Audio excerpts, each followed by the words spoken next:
नमस्कार, आप देख रहे हैं इंडियन न्यूज़ का डिजिटल प्लेटफॉर्म और मैं हूं आपके साथ सतीश। आज विधानसभा के नतीजे लगभग आ चुके हैं और रुझानों में बीजेपी 3 स्टेट्स में अपनी सरकार बना रही है और वहीं एक स्टेट्स में कांग्रेस सरकार बनाने जा रही है।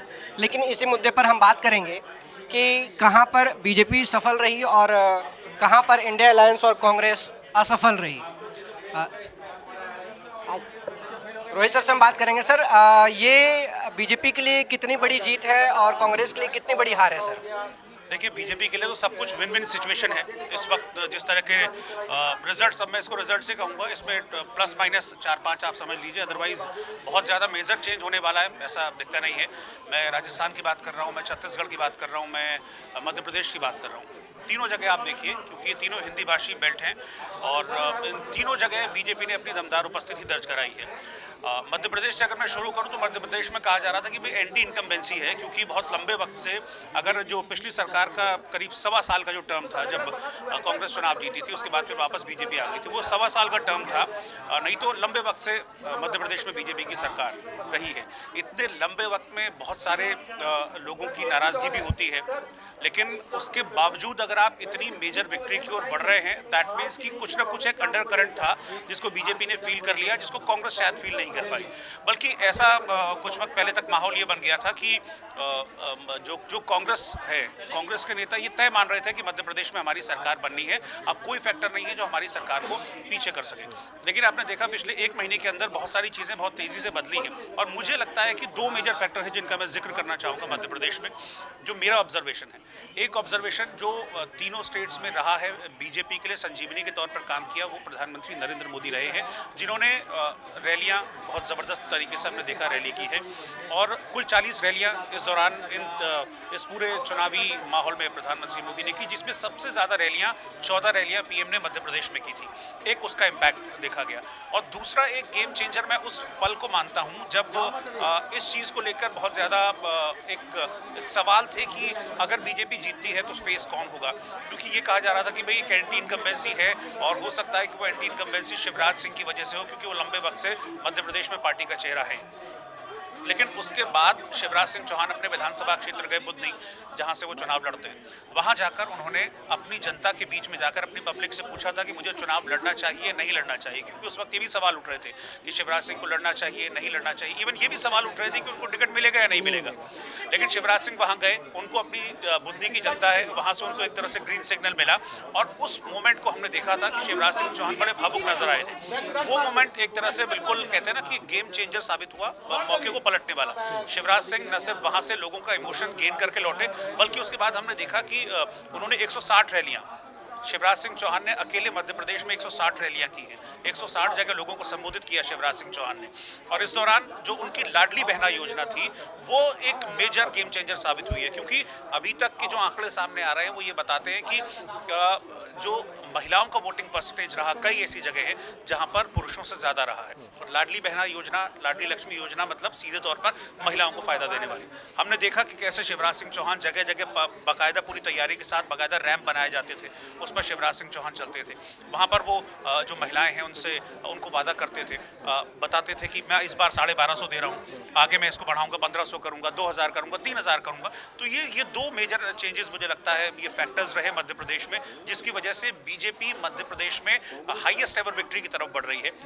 मैक्सिमम 165 सीटें बीजेपी ने 2013 में जीती थी, अब लग रहा है कि बीजेपी उस आंकड़े को क्रॉस कर जाएगी। तो ये 2 मेजर पॉइंट्स मध्य प्रदेश के लिहाज से मुझे लगता रहे हैं। सर, और मुख्यमंत्री का चेहरा क्या फिर से शिवराज सिंह चौहान होंगे या नहीं होंगे?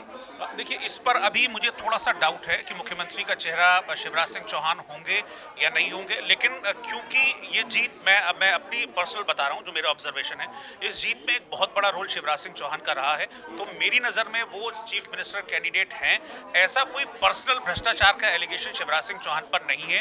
तो मुझे नहीं लगता कि शिवराज सिंह चौहान को रिप्लेस किए जाने की ज़रूरत है। और बाकी जो बीजेपी की सीनियर लीडरशिप है वो तय करेगी, क्योंकि हम बीजेपी को जानते हैं चौंकाने के लिए।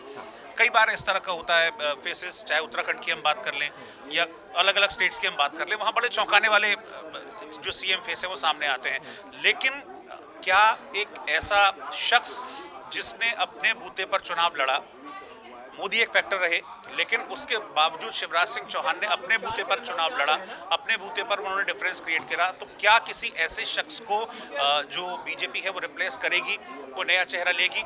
मुझे थोड़ा सा इसमें डाउटफुल लगता है। मुझे लगता है कि शिवराज सिंह चौहान ही मुख्यमंत्री होंगे मध्य प्रदेश की। और सर तीनों राज्यों में जहां बीजेपी अपनी सरकार बनाने जा रही है, लगभग ये तय है, तो बीजेपी ने अपना सीएम का चेहरा घोषित नहीं किया था, तो क्या इसका फायदा बीजेपी को हुआ है क्या? देखिए, बीजेपी की स्ट्रैटेजी रही है कि बीजेपी कभी भी अपने किसी भी चेहरे को घोषित करके कभी चुनाव नहीं लड़ती है। वो हम लोग हैं, पब्लिक है, जो एज्यूम करती है कि ये चेहरा होंगे या ये चेहरा नहीं होंगे। बीजेपी कभी भी ऑफिशियली किसी को अपना सीएम फेस डिक्लेयर करके चुनाव नहीं लड़ती। चाहे आप यहाँ देख लीजिए, जैसे मैंने मध्य प्रदेश में भी कहा, मध्य प्रदेश में भी कभी बीजेपी ने ये नहीं कहा कि शिवराज सिंह चौहान मुख्यमंत्री होंगे। छत्तीसगढ़ में बीजेपी ने नहीं कहा कि भाई रमन सिंह मुख्यमंत्री होंगे या फला मुख्यमंत्री होंगे, उन्होंने वहाँ पर चुनाव लड़ा। ऐसे ही राजस्थान में भी हमने देखा, राजस्थान में भी वसुंधरा राजे सीएम बनती है जब बीजेपी जीतती है, लेकिन यहाँ पर भी अभी तक कोई ऐसा डिक्लेरेशन, औपचारिक डिक्लेरेशन नहीं है। और मुझे तो राजस्थान में डाउट है कि बीजेपी जीत रही है, इसमें कोई डाउट नहीं है, लेकिन राजस्थान में बीजेपी के जीतने के बाद वसुंधरा इस बार सीएम होगी, इस पर मुझे डाउट है। वसुंधरा सीएम मुझे लगता है नहीं होंगी, और कोई नया चेहरा होगा जो इस बार, वो हो सकता है दिया कुमारी हो, वो हो सकता है राज्यवर्धन सिंह राठौर हो, वो हो सकता है अश्विनी वैष्णव हो। ये तीन नाम मेरे जहन में हैं राजस्थान में बीजेपी के सीएम के तौर पर, इनके काम के तौर पर, क्योंकि दिया कुमारी ने भी पिछले काफ़ी वक्त में काम किया है। राज्यवर्धन सिंह राठौर एक लोकप्रिय चेहरा है राजस्थान की राजनीति में, एक्सेप्टेंस उनकी है वहाँ की राजनीति में, और बीजेपी जिस तरह से चौंकाने वाले डिसीजंस के लिए जानी जाती है, उस वाले खांचे में भी वो बिल्कुल फिट बैठते हैं। अश्विनी वैष्णव एक अच्छे रेल मंत्री हैं, उन्होंने खुद को साबित भी किया है अश्विनी वैष्णव में। और दूसरी बात कि वो नौकरशाह रहे हैं, तो उनको प्रशासनिक अनुभव भी है। तो एक ऐसा शख्स जिसको पॉलिटिकल अनुभव भी है, प्रशासनिक अनुभव भी है, एक ऐसा शख्स सरकार को चला पाने में मुझे लगता है कि ज़्यादा सक्षम होता है। तो ये तीन नाम मेरे जहन में आते हैं राजस्थान में कि इन तीनों में से हो सकता है कि बीजेपी किसी को सीएम बनाए, लेकिन वी नेवर नो, जब तक फाइनल नहीं हो जाता है किसको करें किसको नहीं। लेकिन ये तीन नाम मुझे आता है, मुझे लगता है वसुंधरा इस बार सीएम नहीं होंगी राजस्थान में। तो इस बार सीएम का चेहरा घोषित नहीं हुआ था, लेकिन उसके बावजूद भी बीजेपी तीन राज्यों में प्रचंड बहुमत से अभी सरकार बनाने जा रही है। सर राजस्थान, छत्तीसगढ़, मध्य प्रदेश, बीजेपी कांग्रेस को लगभग डबल डिजिटों से आगे है। तो इस पर सर आप क्या कहना चाहें, कहाँ असफल रही कांग्रेस और बीजेपी ने कहाँ पे सिक्सर मार दिया? सबसे पहले मैं राजस्थान से शुरुआत करता हूँ। राजस्थान के अंदर जो हम ट्रेंड देख रहे हैं वो 2013 का नज़र आता है। 2013 का जो ट्रेंड था, same as it is pattern हमको 2023 में नज़र आ रहा है। वजह सबसे पहले मैं समझना चाहूँगा इसके पीछे, आपको याद होगा प्रधानमंत्री नरेंद्र मोदी ने एक बहुत अहम बात कही थी, गुर्जर का बेटा यानी कि सचिन पायलट के ऊपर उन्होंने फोकस किया था, और लोगों को याद दिलाई थी, खासतौर पर उस बेल्ट को याद दिलाई थी कि गुर्जर के बेटों के साथ में क्या हुआ है। राजेश पायलट की याद दिलाई थी उनके पिता, और सचिन पायलट की याद दिलाई थी। यानी कि प्रधानमंत्री नरेंद्र मोदी ने आखिरी मोमेंट पर, चुनाव से ठीक एक एंड वक्त पर गुर्जर कार्ड खेला। गुर्जर कार्ड की अगर हम बात करें, 14 ज़िले हैं, और 14 ज़िलों के अंदर सर ये कौन आ रहा है? ओके, है ना, मैं वर्क करता हूँ। अभी सर से एक और बाइट लेते हैं। सर राजस्थान के ऊपर सर क्या कहना चाहेंगे सर आप? राजस्थान के ऊपर तो ये कहना चाहेंगे कि राजस्थान में रिवाज कायम है, और वहाँ पर एक बार बीजेपी, एक बार कांग्रेस, एक बार बीजेपी, एक बार कांग्रेस की सरकारें आती और जाती रहती हैं। लेकिन इस बार उम्मीद थी कि अशोक गहलोत ने जो जितनी योजनाएं, मतलब रेवड़ियाँ कहें या रोज योजनाएं कहें, जितनी ज़्यादा डाली थी, और उस पर जनता को मुझे लगता है कि लग रहा था कि जनता थोड़ा सा भरोसा करेगी। और लेकिन जिस तरीके से भ्रष्टाचार की जो बातें सामने आई, जो तमाम लाल डायरी वाला मामला सामने आया, कन्हैया लाल का मर्डर वाला जो मुद्दा था, उसका भी असर देखने को मिला है। सबसे इम्पोर्टेंट बात है लाल डायरी वाली बात। लाल डायरी अब कितनी सही थी कितनी गलत थी ये तो पता नहीं है, लेकिन लाल डायरी में 2-4 चीज़ें थी, उसमें कई सारी चीज़ समझ में आई, निकल के आई कि वैभव गहलोत, आरोप है, कहा जा रहा है कि वैभव गहलोत ने उसमें लिखा कि पापा इस बार नहीं आ रहे हैं।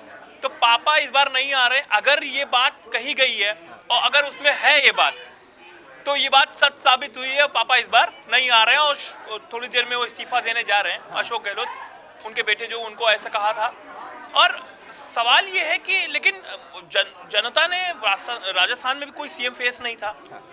राजस्थान में सीएम फेस ना होने के कारण जो अलग अलग रीजन के मतदाता थे, उनको लगता था कि राज्यवर्धन सिंह राठौर को वोट करेंगे, सपोर्ट करेंगे, प्रमोट करेंगे तो उस जगह का सीएम बनेगा, तो उस बेल्ट का आदमी उसको सपोर्ट करने लगा। गजेंद्र सिंह शेखावत जोधपुर से आते हैं तो उस बेल्ट का आदमी गजेंद्र सिंह शेखावत को सपोर्ट करने लगा, जो मारवाड़ का इलाका है, नागौर है, जोधपुर है, पाली है, जैसलमेर का इलाका जो है वहाँ का, वो उनको लगा कि यार हमारा आदमी सीएम बन सकता है। ठीक है, उसी तरीके से ये दिया कुमारी हुई, उसी तरीके से तमाम और बीजेपी के नेता हुए।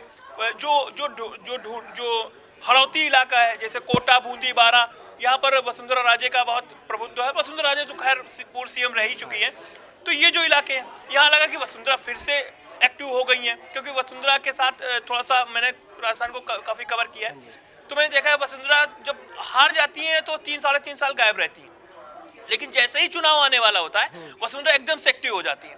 तो मंदिर जाना, पूजा करना, प्रचार करना, रोड शो, रैली करना, तो वो चीज़ें भी होती हैं उनके साथ। तो अब धीरे धीरे वो एक्टिव हो गई। अभी देखा जैसे ही नतीजे आने वाले थे वो गणेश टेम्पल चली गई, उसके बाद वो करौली चली गई, वहाँ पर बालाजी साला जो है वहाँ पर बालाजी चली गई मंदिर, वो राज्यपाल से भी मिलाई कल। राज्यपाल से हालांकि गहलोत भी मिलने गए थे, लेकिन एक्टिव हो जाती हैं वो। अब लग रहा है कि उनको लग रहा है फिर से सत्ता मेरे हाथ में आ रही है।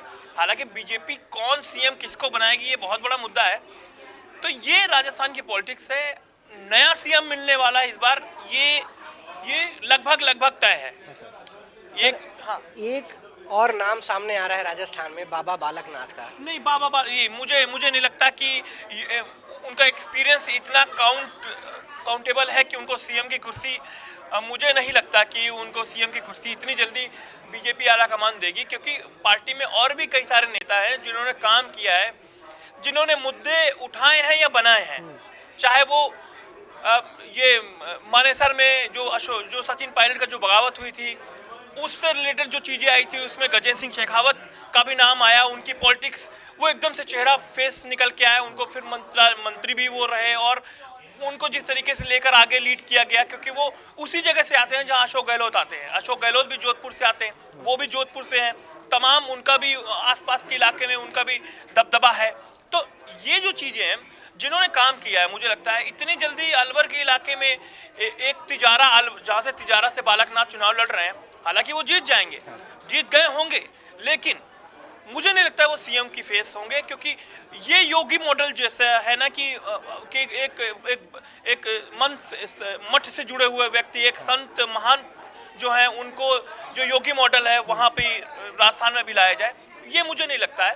तो इसलिए मुझे लगता है कि या तो वसुंधरा पे ही भरोसा किया जाएगा, या फिर ये वक्त है कि एक आगे मूव ऑन किया जाए, एक नया चेहरा लाया जाए, चाहे वो अश्विनी वैष्णव, क्योंकि वो रेल को डेवलप करने में बहुत अच्छा उनका योगदान है, और पीएम मोदी के बहुत खास भरोसेमंद है वो। मेन तो ये है। दूसरा इंपॉर्टेंट नाम राज्यवर्धन सिंह राठौर का भी सामने आ रहा है, क्योंकि अगर आगे की तरफ देखना है, भविष्य की तरफ देखना है, एक चेहरा, एक फेस की तरफ देखना है, तो उनका नाम भी हो सकता है। मुझे लगता है कि राजस्थान में नया सीएम मिलने वाला है इस बार। सर, छत्तीसगढ़ में उम्मीद नहीं थी कि बीजेपी इतनी प्रचंड बहुमत से जीतेगी, लेकिन ऐसा कहा जा रहा है, 2-4 साथियों ने कहा कि महादेव ने कांग्रेस को हरवा दिया। नहीं, महादेव ऐप जो है उसने बहुत बड़ा, उस टाइम बड़ा मुद्दा था। हालांकि धीरे धीरे जब चीज़ें इन्वेस्टिगेट हुई तो उसके बाद ये मुद्दा में कई और सारी चीज़ें निकल कर सामने आई। ड्राइवर का बयान आया कि उससे ज़बरदस्ती चीज़ें, लेकिन तब तक वोटिंग हो चुकी थी। तो देखिए, चुनाव है, साम दाम दंड भेद हर आदमी अपनी तरीके से इस्तेमाल करता है, चाहे बीजेपी हो, कांग्रेस हो, तो आरोप प्रत्यारोप का दौर चलता रहता है। ये पॉलिटिक्स है, इसे ही पॉलिटिक्स कहते हैं। शहमात का खेल चलता रहता है। मुद्दे कहते हैं ना कि राजनीति में मुद्दों को कभी ना गाड़ा नहीं जाता है, मुद्दों को जिंदा रखा जाता है ताकि वो वक्त आने पर बोलें। ठीक है, ये शहमात का खेल है, ये चलता रहता है, और सियासत इसे ही कहते हैं कि आज आपका एक मुद्दा है तो आज ये हुआ, आज हमने नहले पे दहला मार दिया तो ये मुद्दा है। तो मुझे लगता है ये, लेकिन किसी ने ऐसा उम्मीद की नहीं थी कि भूपेश बघेल की जो काम है, जो उनकी योजनाएं हैं, वो इतनी जल्दी लोगों का उनसे मन भर जाएगा और वहाँ पर छत्तीसगढ़ में बीजेपी आ जाएगी। जी, तो साम दान दंड भेद का खेल चलता रहेगा। बीजेपी ने अभी तक अपने सीएम के चेहरे घोषित नहीं किए हैं, लेकिन हालांकि ये कल तक या फिर आज शाम तक ये पिक्चर क्लियर हो जाएगी। ऐसे ही तमाम खबरों के लिए देखते रहिए इंडिया न्यूज़ का डिजिटल प्लेटफॉर्म।